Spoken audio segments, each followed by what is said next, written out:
mais feliz, 75 vezes mais feliz agora. E essa mostra de teatro, ela é fruto de um edital de retomada cultural, de apoio à cultura, do SESEC, que é a Secretaria de Cultura e Economia Criativa do Estado do Rio de Janeiro.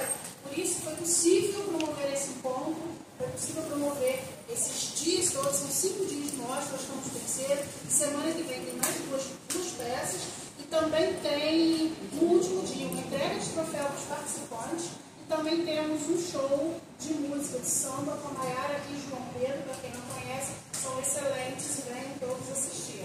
76.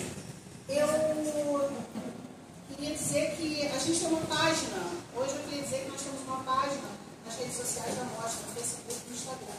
E eu queria pedir para vocês poderem curtir lá, acessar a página, deixar um like, deixar comentários, o que vocês quiserem para movimentar lá aquela nossa página, porque essa página também foi criada porque a gente está com outros projetos vinculados à mostra de teatro que vão fortalecer a mostra e também para a gente fortalecer a classe artística metropolitana. E para isso, vive uma realidade também que a gente precisa que as páginas da nossa amostra seja acessada, seja bastante movimentada.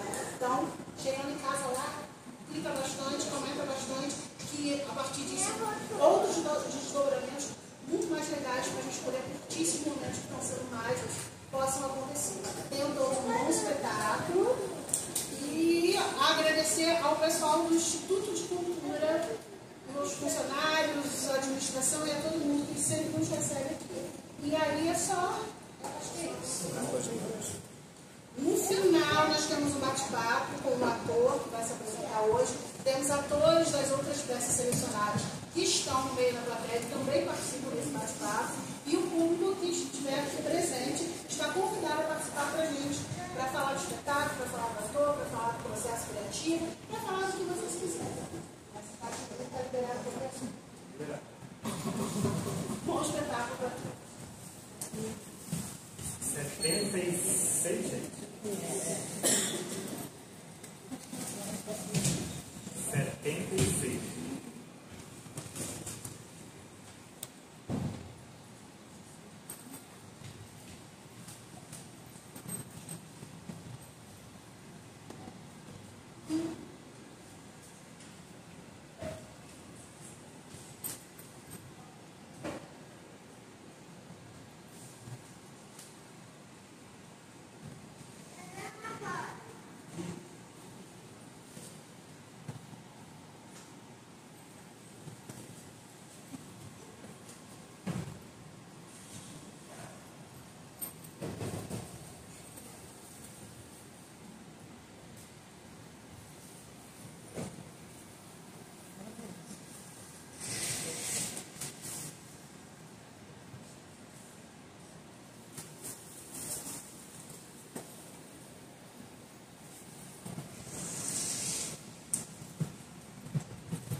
Por 8. Bom? 76. 76 pessoas hoje aqui. Gente, tinha muito tempo que eu não conseguia reunir tanta gente assim. 76? 76 pessoas solitárias? 76 pessoas se sentindo sós, sozinhos.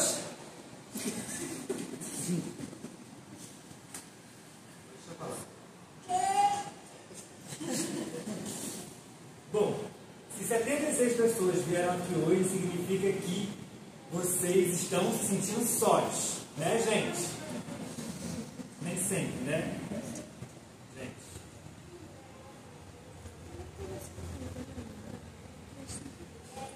Bom, se alguns de vocês estão se sentindo 77, 78, 79, 80, 81, 82 pessoas se sentindo sós. Nem sempre, né, gente? Se alguns de vocês estão se sentindo sós e outros não, é porque 82 pessoas é possível ter unanimidade? Será? A gente pode fazer um teste. Que é assim, ó. A minha proposta é o seguinte. Quando eu fizer um sinal sonoro, as 82 pessoas que estiverem se sentindo... Não, a plateia inteira vai se levantar. Melhor. Todo mundo se levanta. E aí, quando eu fizer um sinal sonoro, as pessoas que não estão se sentindo sozinhas, ou que não se sentem sós, se sentam. As pessoas que se sentem sós, ficam em pé. Não precisa ser hoje. Pode ser nos últimos 7 dias. Se sentir só nos últimos 7 dias. No final da nossa proposta, gente, se caso todas as pessoas permanecerem em pé e todas as pessoas permanecerem sentadas, temos unanimidade. Se caso algumas pessoas ficarem em pé e outras sentadas, não temos unanimidade, mas temos uma excelente oportunidade de nos conhecermos melhor. Como coletivo, principalmente. 83? 83 pessoas se sentindo sós, nem sempre. Então é isso. Mas nós não vamos fazer isso. Aqui ninguém vai ser exposto. Seria muito... Vocês vieram aqui atrás do método anti-solidão, cada um sabe os seus motivos. Né? Eu sou o Dr. Peterson e hoje vocês vão conhecer o método.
Tudo isso aqui começou com a peça que eu fiz em 2021, chamada Tempos Verbais.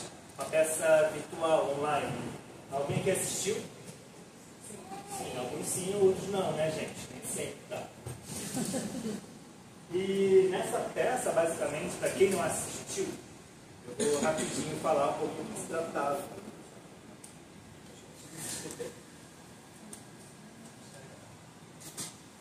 Então, basicamente, essa peça, ela contava 3 narrativas sobre a pandemia.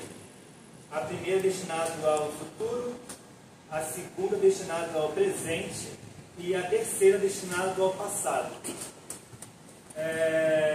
E conta histórias de reencontros e situações.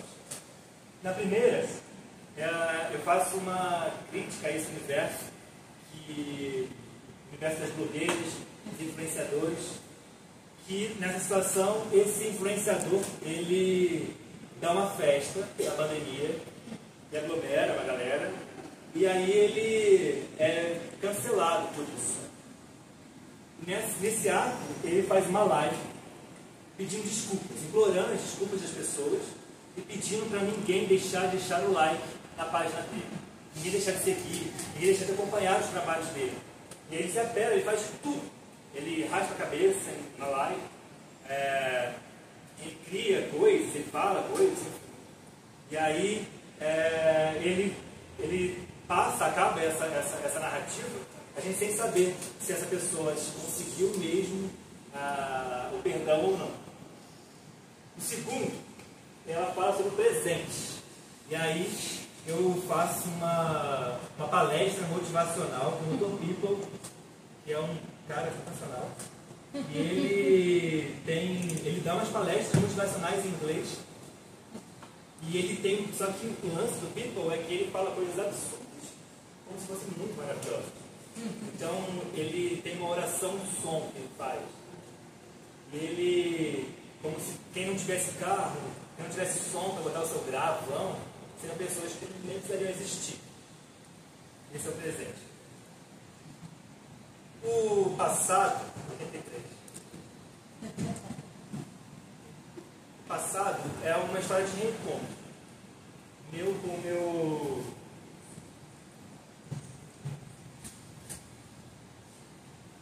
Nesse ponto, ele já via, eu e o meu. A gente já não se via há 20 anos. E eu postei uma foto no Facebook, vestido de seu boneco, porque minha família me vestiu de seu boneco quando eu tinha 3 anos. E nessa foto de seu boneco, eu recebi um comentário do meu, que eu não via há 20 anos, e ele implorando perdão, falando que ele queria que se eu pudesse ouvi-lo, que ele queria falar as coisas que ele queria falar. Para mim foi muito difícil naquele momento, porque há 20 anos eu não sabia falar a palavra, nem chamar ninguém de. E aí eu demorei um pouco a responder, mas aí no dia 25 de dezembro ele falou: essa é a última mensagem que eu tento. A minha que tocou. A última mensagem que eu tento. Aí eu falei assim: vou responder. Já estava com as coisas mais trabalhadas em mim. Respondi virtualmente ao meu. O que acontece é que a gente nunca se encontrou pessoalmente. Desde então, desde 2022. E a gente nunca se encontrou e eu queria que esse encontro fosse alguma coisa também que significasse para mim. Não fosse só qualquer coisa. E aí eu tive uma ideia quando eu fui selecionado para participar dessa mostra, que é: eu vou convidar o meu para vir aqui hoje, Petrópolis. Ele não mora aqui. E ele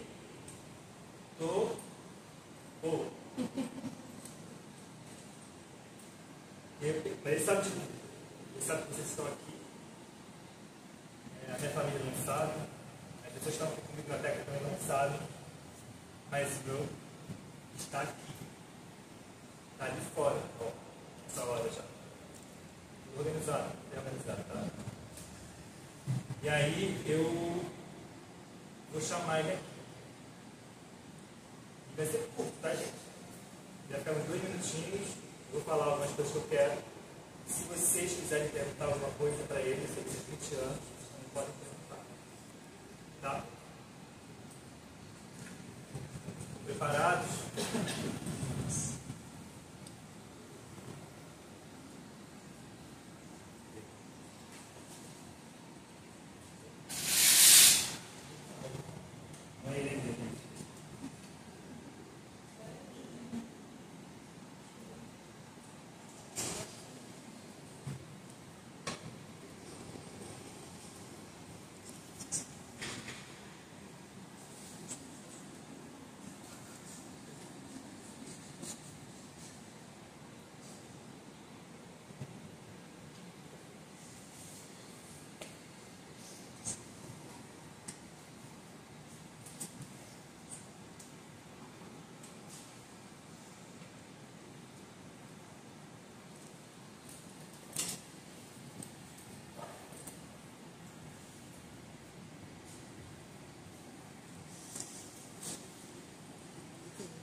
eu tive um amigo imaginário. E o nome desse amigo imaginário era Hatsune.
Como começou o método? Eu estava um dia passeando em Lincoln, Nebraska. Lincoln, cidade de Nebraska, que é estado dos Estados Unidos. Sim, eu já fui lá.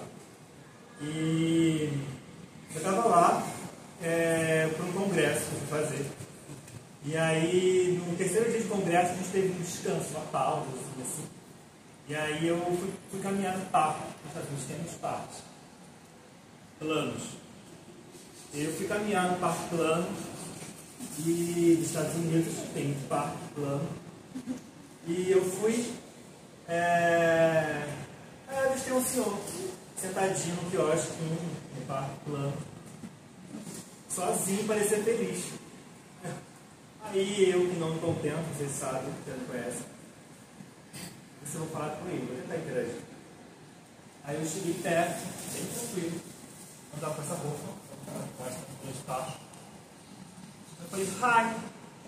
Aí ele, hi! Aí vai, que legal, ele foi aberto. Eu falei, good morning. Aí ele respondeu, good morning. Aí eu falei, what's your name? Aí ele, my name is Tom. Eu, hi, my name is Patrick. Nice to meet you. Nice to meet you. Tranquilo. Aí eu falei, you can fart. Aí ele falou, what? Eu falei, you screwing inside fart scoring, yes. Aí ele respondeu pra mim assustado, you call fart. Aí eu falei pra ele, falei assim, you screwing me porn for this cat of my dad. It's zero, and five starting, and zero time for that stuff. Ele fica tomorrow. Aí ele riu, sabe?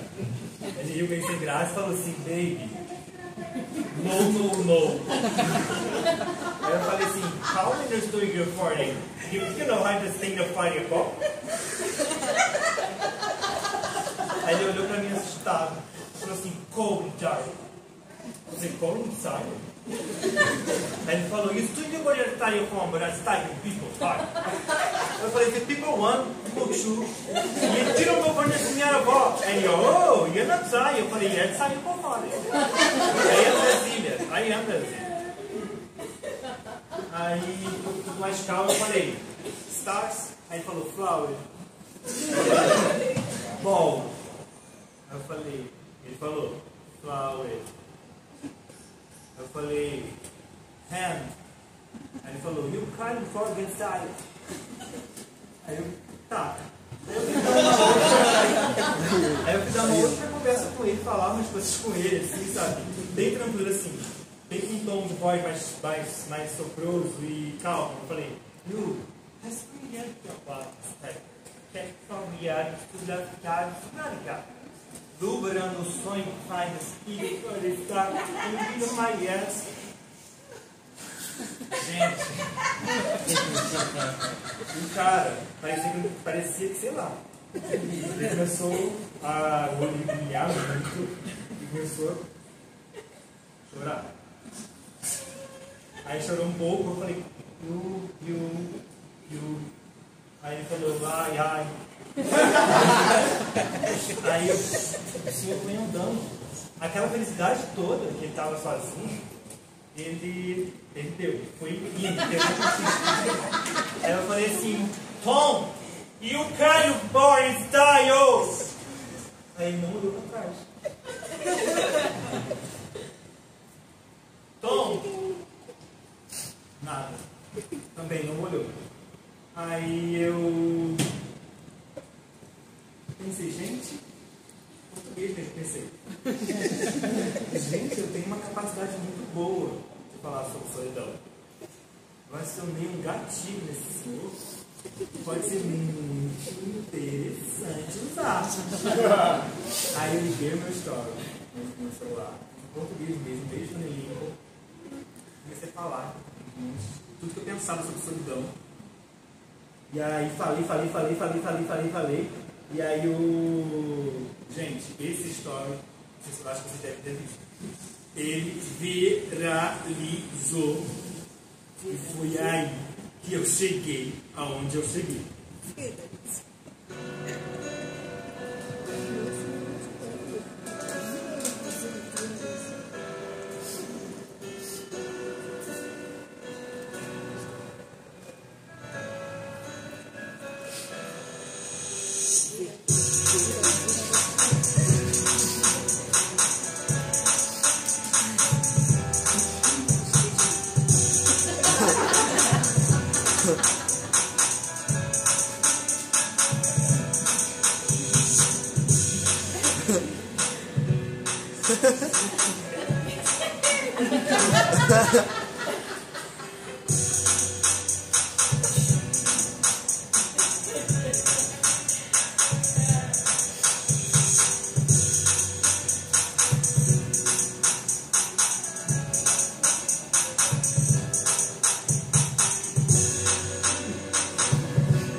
Era um menino e o meu amigo imaginário que ia me visitar todos os dias.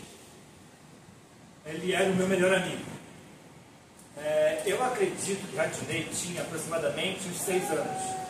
Um pouquinho mais velho do que eu, porque naquela época eu tinha uns 4, 5.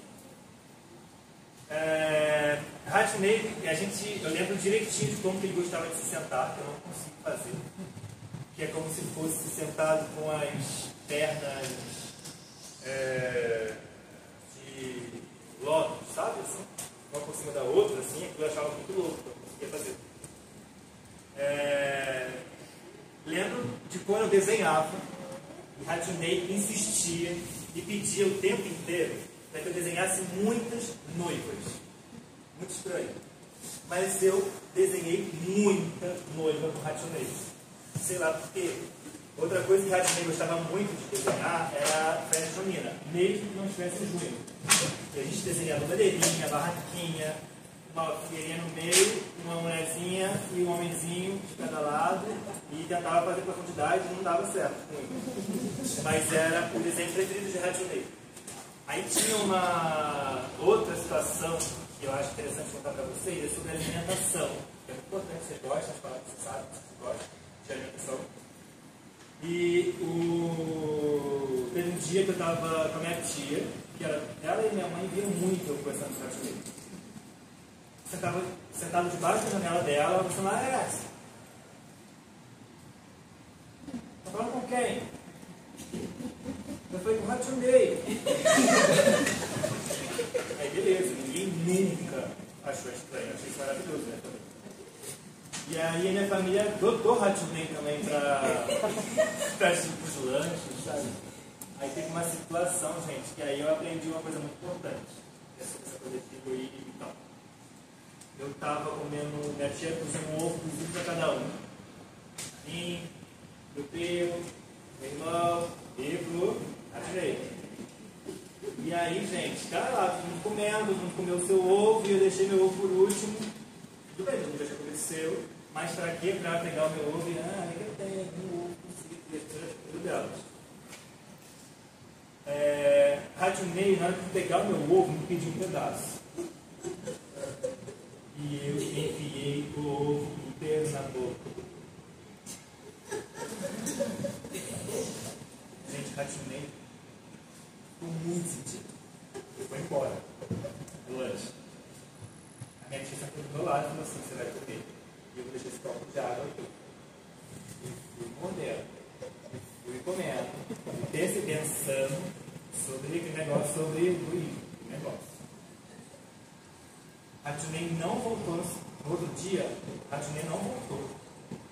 Eu acho que ele sentiu mesmo. No terceiro dia, Ratinei não voltou. No quarto dia, Ratinei voltou. Ufa! Vocês acharam que seria bizarro, né? Não. Ratinei voltou. E aí, voltou, depois de 4 dias, uma casquinha de machucado. E aí ele tirou a casquinha de machucado. Ele falou assim, me deu. Ele falou assim: isso aqui é para você nunca esquecer de mim. Eu peguei, ó. Peguei a casquinha de machucado. Nunca esqueci o Ratinei, mas eu perdi a casquinha de machucado.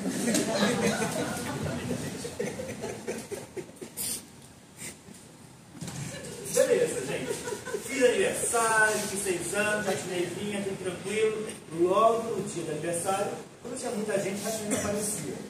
Então, bem, né? Achei, Ratinei então não veio por causa do aniversário, é isso. Aí eu fui, continuei. Aí sim, um dia Ratinei não voltou. 2 dias, Ratinei não voltou. 3 dias, Ratinei não voltou. 4 dias, Ratinei não voltou. Uma semana.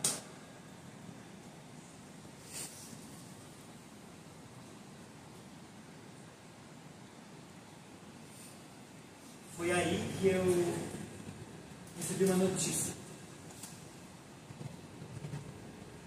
O Ratinei sofreu um acidente.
Estava lá, passado o tempo da viagem que eu fiz para Lincoln, e aí eu já tinha uns 4 anos de formado já. Eu estava tranquilo, bem, a vida de médico é bem tranquila, algumas partes, sabe? Estava mais eu.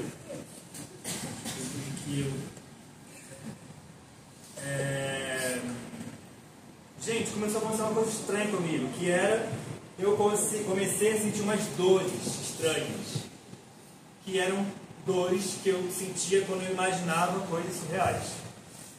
Por exemplo, se eu imaginasse, falasse para mim assim: imagina um copo com água, tranquilão. Imagina uma cadeira, bem tranquilo também. Imagina uma vaca, também, bem tranquilo. Aí teve uma época que foi o boom dos unicórnios, vocês devem saber. E eu, se visse um unicórnio de pelúcia, ou desenho de unicórnio, qualquer representação material de unicórnio, não tinha problema. Agora, se eu tivesse que imaginar um unicórnio, senti uma dor absurda. Estranho, né? Se eu imaginasse uma sereia, eu sentia uma dor absurda. Se eu imaginasse aquelas coisas das datas comemorativas, que eu vou falar aqui, dos personagens, eu também sentia uma dor absurda. E aí, o que eu fiz? Fui psiquiatra, óbvio. Fui psiquiatra, neurologista e, graças aos deuses, nada, tudo bem, tudo ótimo. Falei, gente, que bom, mas estranho ao mesmo tempo, né? Porque ninguém vai entender de fato isso, mas tudo bem, exame não mostra. Parei de sentir as dores imaginárias. Passou um tempinho, eu fui fazer eu sou muito aberto, gente. Eu fui fazer um retiro.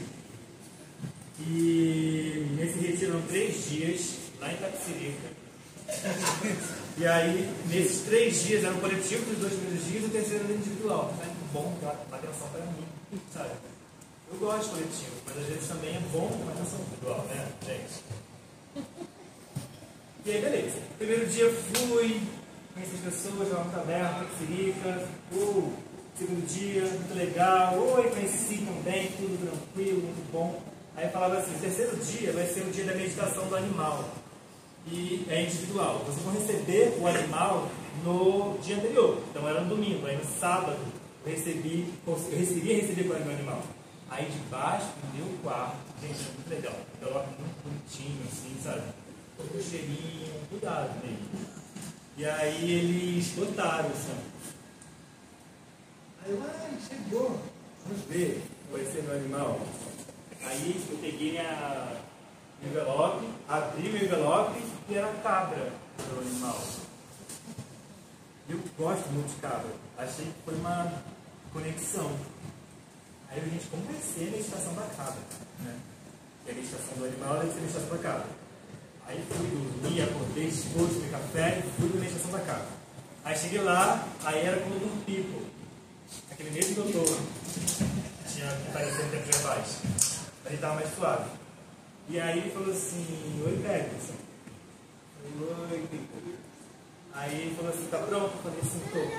Aí ele disse, vamos começar? Ele falou assim, imagina uma cabra. Imaginei. Aí ele, que cor é a cabra? Eu falei, branca. Muito rápido. Aí ele falou assim, como ela é? Eu falei, ela deve ter 1,40 m, 20. Ela tem um barbão, lindinha, barbão. Ele falou assim, cabra não tem barba. Aí eu falei assim, tem sim, tem. Aí, bem, deixou. Aí ele disse, como é o chifre? Eu falei assim, é um chifre pontudo direto para trás, assim.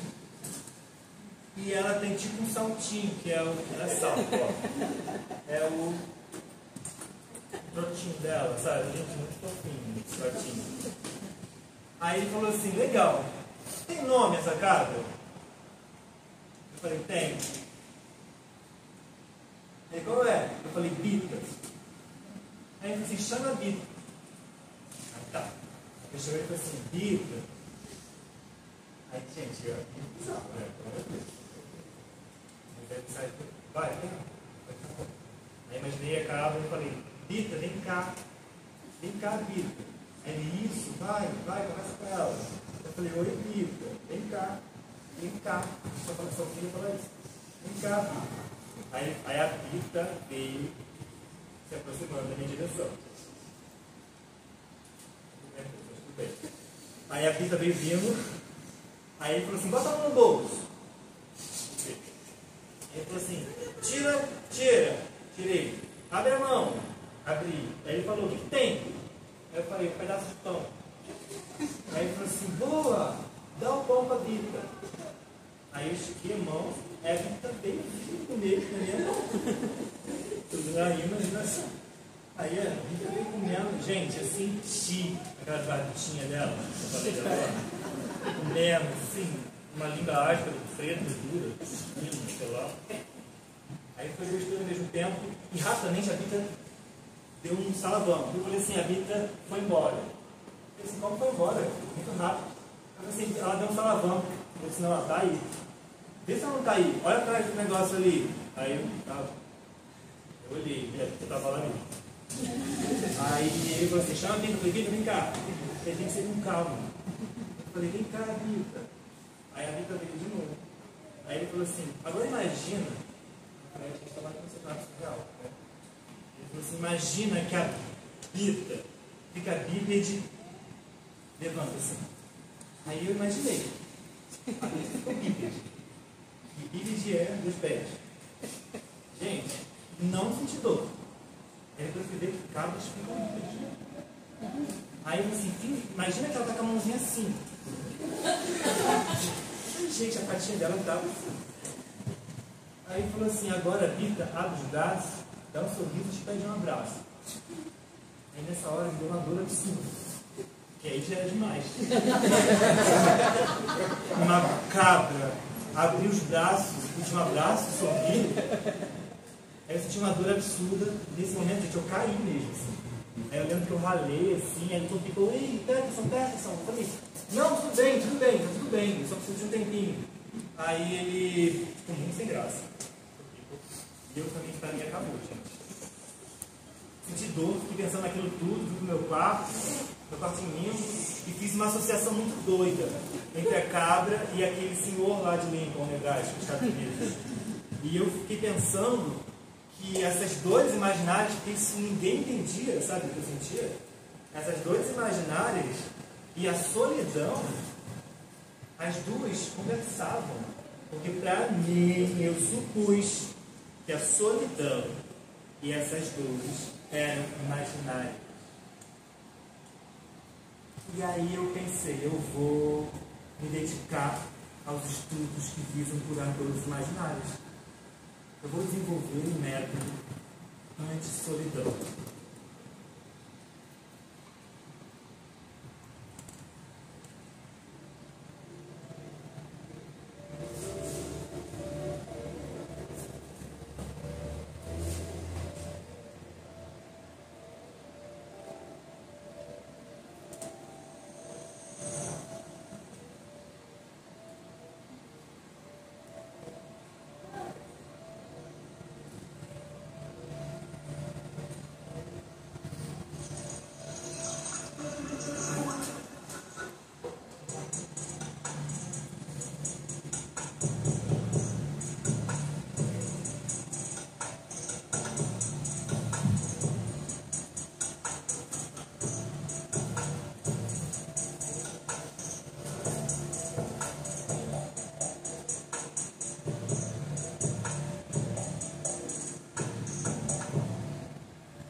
O Ratinho não apareceu, mas ninguém nunca me disse que o Ratinho morreu. E aí eu fiquei pensando se o Ratinho morreu, eu acho que não, ou se eu parei de imaginar, se eu perdi a capacidade de imaginar. Dizem que 2/3 das crianças têm amigos imaginários. E que esse ter amigo imaginário é muito importante para o desenvolvimento da criança. Dizem. Falam que é como se fosse uma dose saudável de esquizofrenia, que ajuda a estruturar a personalidade. A criança só consegue, o amigo imaginário só surge quando a criança tem domínio da fala. Né? Se ela não fala, não tem domínio da oralidade, ela não fala para o amigo imaginário. Em muitos casos, amigos imaginários viram inimigos imaginários e incitam, né, fazem que a criança tenha comportamentos, fala para ela fazer comportamentos ditos errados. É estranho ter um amigo imaginário até os 8 anos, mas é o quê? Não é muito comum. Até os 10 é estranho. Passou dos 14, tem que ir para escola iniciar.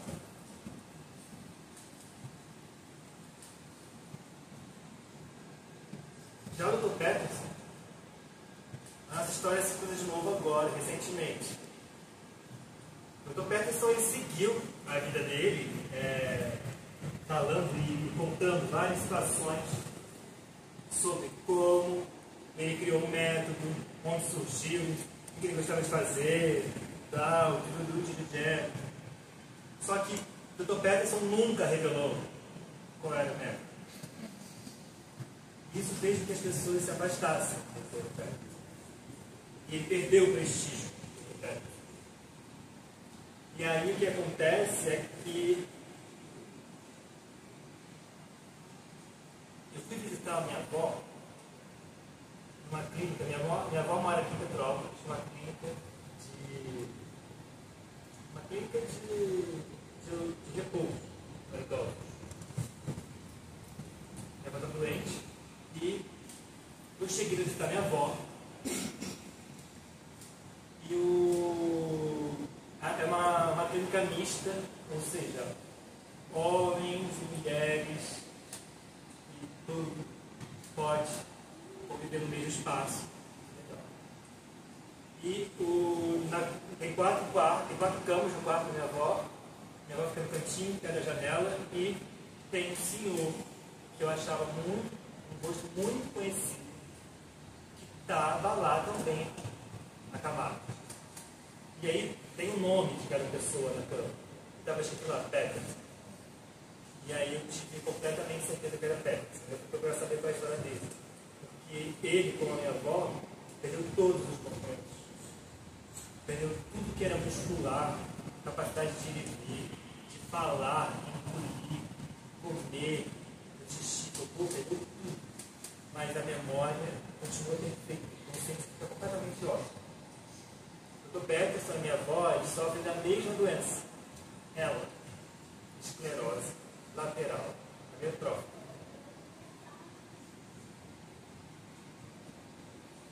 As dores do Dr. Peterson não eram imaginárias. Nem aquela ideia que ele falou de unir. A solidão não é imaginária.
Virá com os anos um tempo no qual cairá um grande silêncio sobre as cidades e sobre os campos.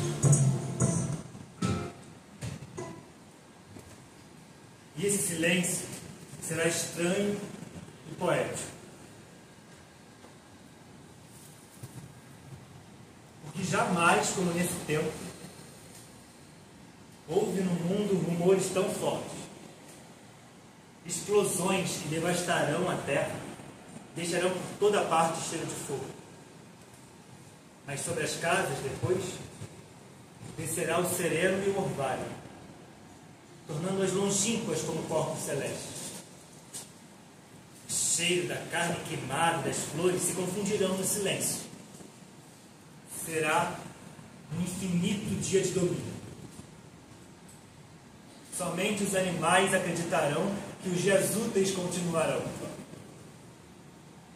Mas as pessoas não serão mais fiéis de uma religião cheia de manhãs e de noites. É estranho. Então as pessoas serão boas. As pessoas terão rostos novos. E um amor repentino vai unir as pessoas desconhecidas que, encontrando-se pela primeira vez, lerão nos olhos uma experiência comum, quase invocando a coragem como uma dor contínua. Estarão meio que elubriados de futuro e de morte. Cairão todas as barreiras, como uma barreira que separa jovens e velhos. Entre pai e filho nascerá uma silenciosa aliança. Nas poucas palavras que trocarão, quanta ingenuidade nos olhos da mãe e quanta história nos olhos da filha. Sabemos que olhos terá quem viver essa experiência de futuro. Olhos ameaçadores. Mas enquanto não conseguimos distinguir os olhos dos vivos dos olhos dos mortos, não podemos dar àqueles destinados a viver e àqueles destinados a morrer os mesmos gostos e as mesmas roupas. Não é justo que às vezes a coragem saiba às vezes calar? Sobretudo quando se sabe as causas do silêncio? E então? Deixaremos que o tempo trabalhe contra nós?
Essa foi a estreia da peça Amigo Imaginário. Como é previsto na mostra, agora a gente vai ter um bate-papo. Vou só adiante para a volta enquanto se organizam. Quem precisar sair, eu acho que a hora é essa. E quem quiser ficar, será um prazer. Obrigado.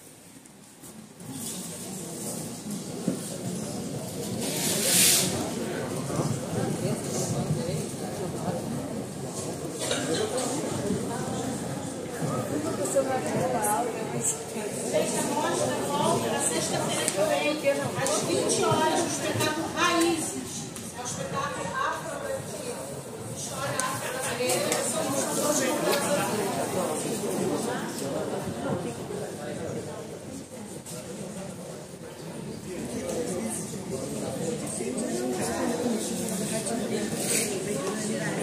Começou.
já quiserem fazer uma pergunta, já estimular alguma coisa, falar alguma coisa. Ou se o Laércio já quiser falar um pouquinho, ele falou mesmo na peça, se é um desdobramento, né, com o trabalho que participou da 11ª Mostra de Teatro, foi selecionada para a 11ª. Laércio ganhou o prêmio de melhor ator com o trabalho na época, e continuou, e o desdobramento foi tão. Então está aberto, bate-papo e vou. Queria agradecer ao Iron que fez a comparelhagem do cameraman e a questão.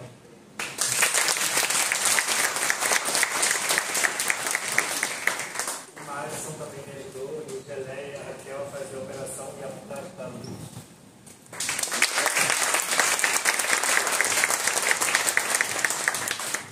Vou falar um pouquinho de história de teatro. Para quem não me conhece, eu sou o Laércio.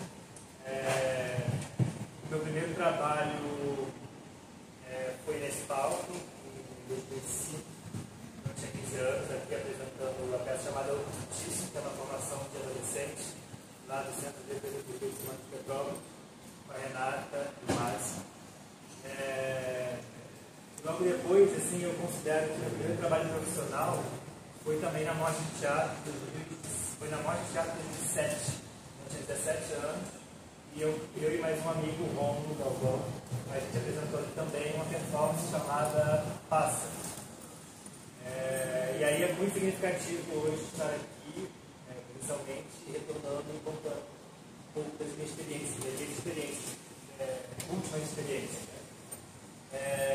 Eu sou um ator que fico no trânsito entre Petrópolis e São Paulo. Minhas últimas formações foram na Escola de Teatro, na Escola de Dramática da USP. Meu último trabalho mesmo foi com o Centro de Pesquisa Teatral, do CPT, SESC Consolação. E toda essa os últimos 7 anos é uma pesquisa constante acerca do teatro contemporâneo e das coisas que lidam com essa linguagem. E aí quando teve essa primeira mostra de teatro, eu já queria muito experimentar alguma coisa na linguagem de vídeo. Experimentei, foi muito legal. E quando surgiu a oportunidade de desdobrar essa peça, porque eu achava que aquela peça não cabia no presencial, eu acabei desenvolvendo esse desdobramento como pesquisa. Basicamente, essa peça ela não tem um roteiro, mas ela é programada, ou seja, eu tenho um programa que eu me predisponho a realizar algumas ações. E essas ações têm seu início, não tem necessariamente seu final. Então, vocês vivenciaram e viram eu executar 7 ações desse programa, que ele pode ser mesclado de ordens completamente aleatórias. Essa foi uma ordem que eu achei interessante de apresentar aqui para vocês. O Iron ele foi e manipulou a câmera em tempos verbais, e por isso também acho que foi muito interessante ele estar aqui para poder também sair da tela, literalmente, e deixar isso para vocês. Eu acho que, basicamente, eu iniciei.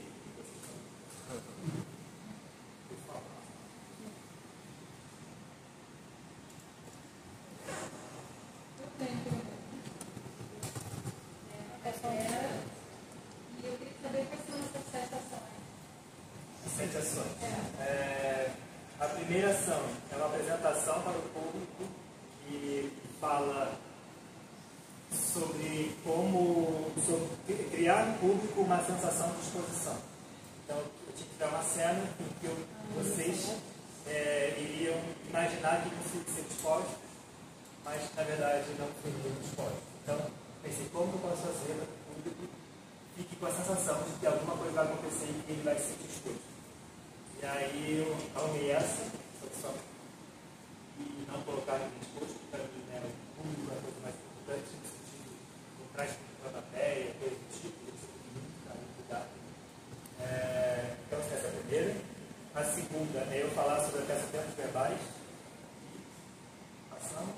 A terceira é eu fazer uma cena em. Eu dou aula para criança numa escola americana, em São Paulo. E eu não falo nada de inglês. E aí eu vivo isso muito forte, esqueço de falar inglês, muito forte, de uma pessoa que acompanha, que traduz para as coisas. E E esse universo, para mim, eu tenho uma dificuldade enorme, então eu queria desenvolver uma cena em 1 e 2, para comunicação com o outro. Você é um bom ator, mesmo. Engana que fala. A quarta é quando eu conto um pouquinho da história do Ratchney. Falo quem ele era, o que ele gostava de fazer, as brincadeiras. A quinta é quando o Dr. Peterson ele se especializa em curar dores imaginários. Eu perguntei para alguns amigos, o Renato, outras pessoas, botei no meu Instagram, o que as pessoas imaginam como dores imaginárias? O que seria uma dor imaginária? E para mim, dor imaginária seria essa coisa de imaginar uma coisa de dor. Aí ela falou uma coisa interessante que era tipo assim, se você não perdeu um filho, você consegue imaginar a dor da perda desse filho. Se você não teve um filho, a dor do parto, eu não vou ter, mas eu consigo imaginar essa dor. Uma coisa interessante também que eu colocar. Então, essa ação seria para as dores imaginárias e uma relação com o animal. Deixa eu escolher a cara. A próxima ação seria uma cena filmada nos bastidores. Então, eu transformei o camarim em uma sala de tal. A quinta, agora a sétima, que é a última, é eu contar os desfechos, tanto sobre como é ter um amigo imaginário, as questões mais científicas de ter um amigo imaginário, dados sobre psicologia, etc. Eu também sou uma psicologia, eu quero ser e é uma mistura dessas informações e um desfecho da história desse Peterson. Não pode achar que estava acontecendo um tempo real, mas na verdade isso aconteceu há um tempo, e Peterson hoje já é um todo, e não conseguiu efetuar de fato as suas. E aconteceu uma coisa, que eu me formei agora em dezembro na Escola de Arte Dramática da USP. E a peça de montagem seria a Oresteia, uma treta grega, uma peça de 4 horas e meia. E tudo certo, também uma linguagem contemporânea, umas coisas doidas lá. Só que na hora de, tipo assim, um mês de estrear, menos até, eu, no elenco, peguei e coloquei pops. A Barulho dos Macacos. E aí eu tive que ficar 40 dias isolado, depois de falar com ninguém. A peça estreou, substituíram. Então, a peça de formatura que eu não fiz. E aí, o texto que eu falaria, eu fazia um personagem chamado Pilas, que é o melhor amigo de Orestes, que vai no plano para matar a sua mãe que matou o seu pai. E Pilas era uma cena no banheiro, filmado, e eu, com o microfone, falava um texto de Pasolini, que ele escreveu de Pilas para Orestes, que é o texto que eu falo no final. E aí eu pensei, eu quero também, já que eu pude fazer a performance, eu vou fazer na mostra de teatro. E aí eu quis finalizar simbolicamente esse processo de formatura e achei que cabia que coube essa composição. Então, ela não tem não foi criada exatamente para esse meio fim. Não pensar essas ações para serem executadas. Todas as ações elas começam com o verbo repetitivo.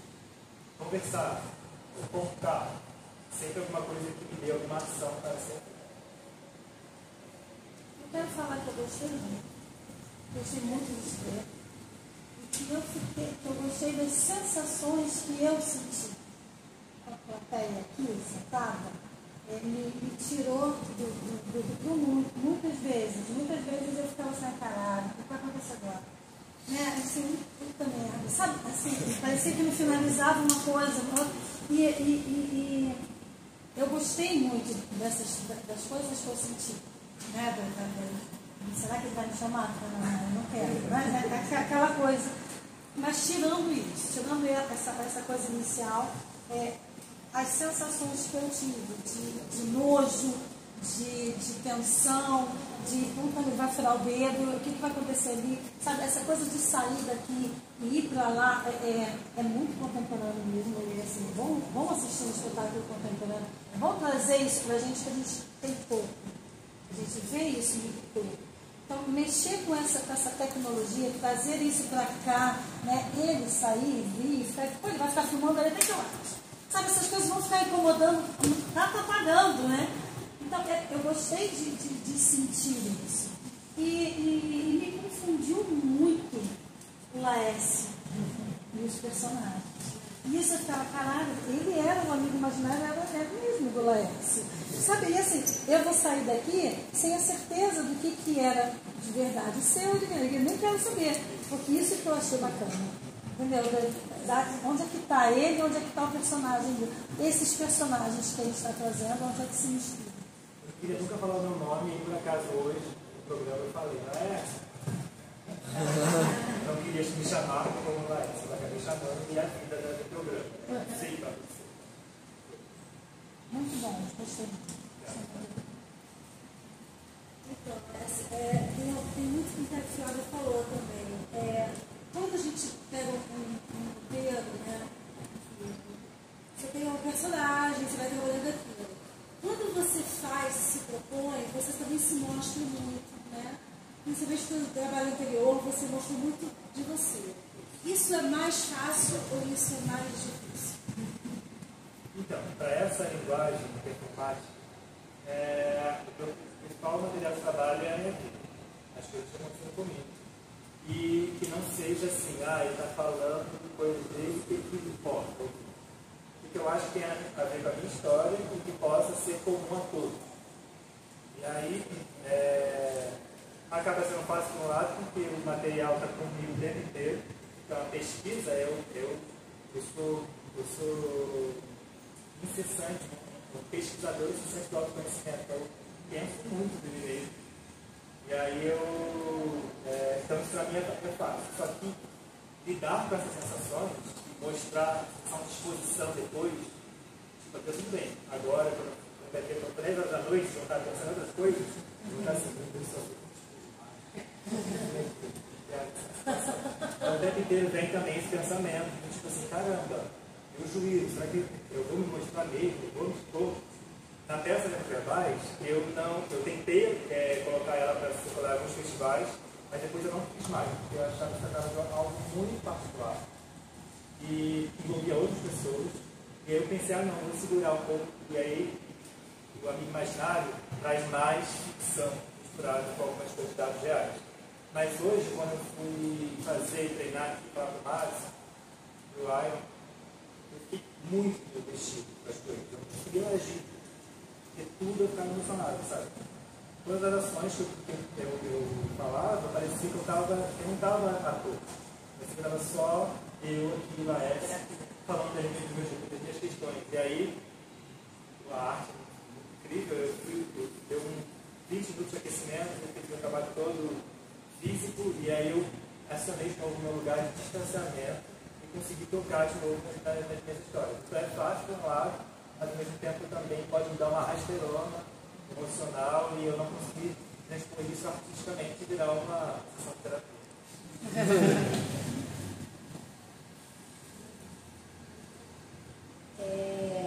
Você falou, você está estreando agora, né? A primeira apresentação que você faz nesse programa.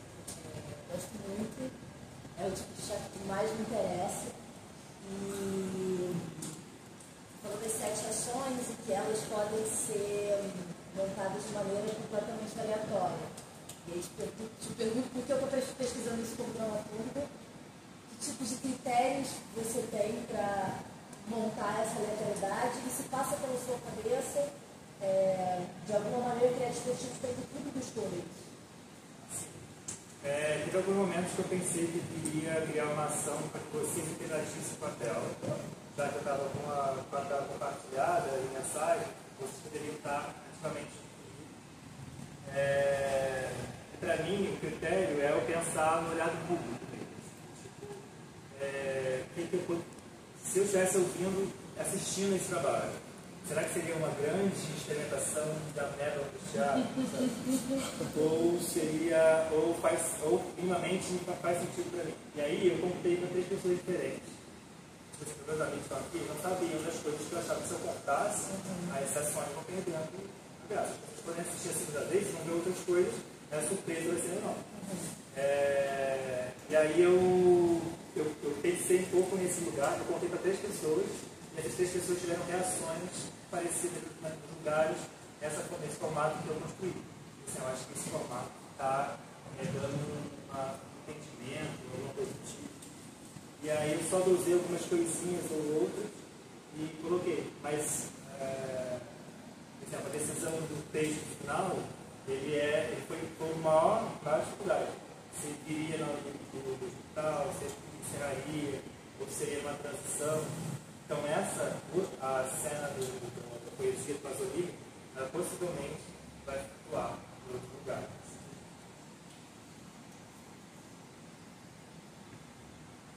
Seu pai não vem. E aí? Acho que não. Você achou que ia vir? Todo mundo achou? Sim. Eu achei que fosse um amigo imaginário. Achei que fosse. Caraca, eu achei que você ia começar a falar com ele assim.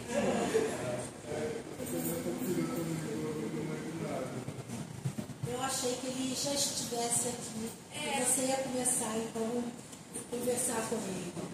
Será que a Rádio Negra Eu pensei nisso, eu pensei que o ratoneiro pai, falei, tu vai se rebelar em psicologicamente a gente pode olhar para esse olhar. O Ratinei não entra e eu falo aqui os frases. Eu tive um amigo imaginário, e o nome do meu amigo imaginário era Ratinei. Isso sugere que vocês pensem que eu construí um amigo imaginário pela fala. Mas eu não sei se. É muito interessante porque eu acho que quase todas as pessoas, em algum momento da vida, teve um amigo imaginário, né? E aí quando você começa a falar do amigo imaginário, de repente a gente faz uma viagem naquele amigo imaginário que a gente teve e a gente começa, ao mesmo tempo que você está assistindo o trabalho, você começa a viver uma coisa aqui dentro. E aí passa a ser tudo uma coisa só. Foi muito interessante, um trabalho muito legal. Porque quando você vai assistir um espetáculo, você conhece o texto, por mais que seja uma montagem diferente, você sabe mais ou menos o início, meio e fim. Mas um trabalho assim é totalmente tipo, e agora? E olha, peraí, eu penso nisso, de repente vem, sabe, foi muito doido. Eu achei muito legal mesmo.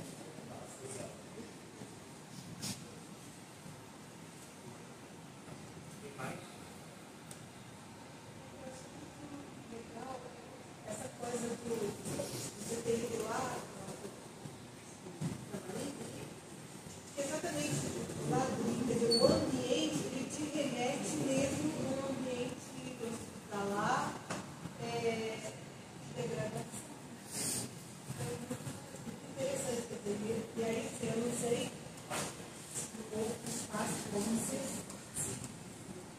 E você tem que casar,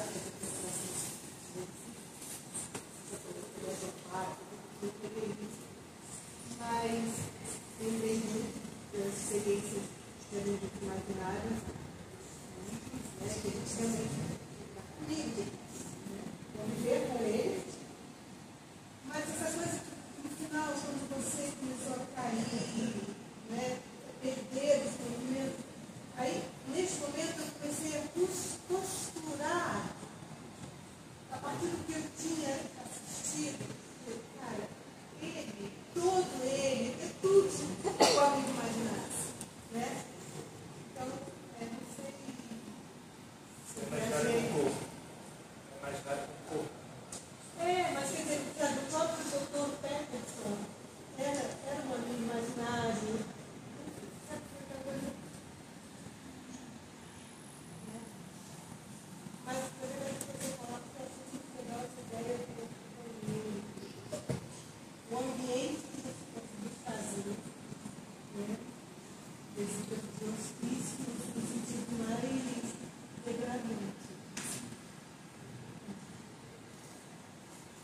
imagem para mim, realmente, compartilhar. Eu tive mesmo o imaginário da Chinei e ele acabou de subir quando as crianças elas dão um dia que estavam ficando imaginário. E o meu foi falar que tinha caído da laje. E aí, então as imagens muito fortes, né?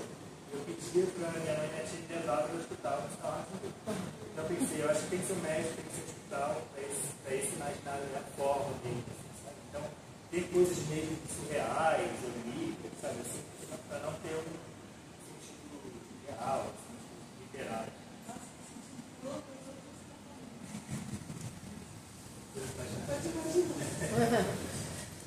Aí você falou que fez um processo de pesquisa com os filhos, né, e etc.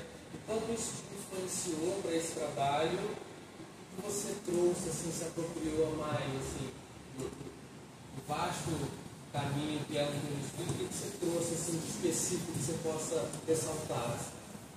Então, eu fiz parte da última turma do Antônio, e ele, da CPTzinhos, que é quase 4 meses de curso, e terminava em maio, dia 15 de maio. Aí o Antônio morreu dia 2 de maio. Então a gente pegou a passagem para o Antônio Filho. E eu pude ter contato com ele no sábado, em 2019, né, 20 dias antes de partir.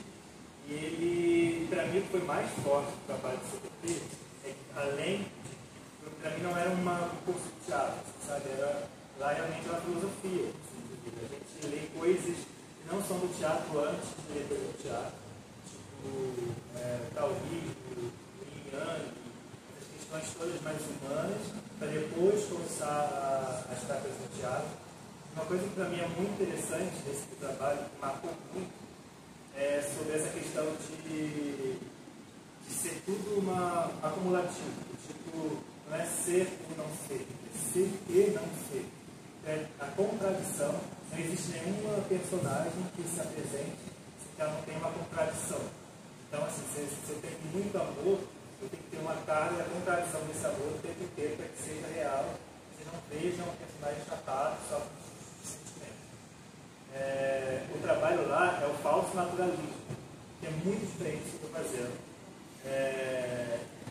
Lá eu tive que pesquisar um corpo parecido com o meu corpo, uma voz parecida com a minha voz, o máximo natural possível e não sendo uma vida cotidiana, sendo artístico também. Então eu fiz parte do fiz, e aí eles fizeram um trabalho póstumo no Cancún, que foi o Beta Cortê, na última edição. Eu fiz a última edição agora em junho, do Beta Cortê, que eram cenas reais, assim, 3 cenas de 15 minutos, fazer parte de uma.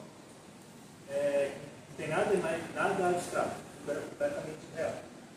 E o que eu peguei disso tudo é o próprio domínio sobre o meu corpo, sobre as questões mais sutis. Uma imagem muito forte que é sobre o fundo do olho, que eu estou aqui olhando com cena, mas eu tenho um fundo de olho completamente ativado, para que vocês possam ver coisas além do que a retinha esteja passando. Sobre outras coisas que eu gosto muito, que é a manipulação do invisível que está acontecendo entre eu e vocês agora. Cenicamente, é possível nós, atores e atrizes, manipularmos coisas invisíveis para gerar sensação.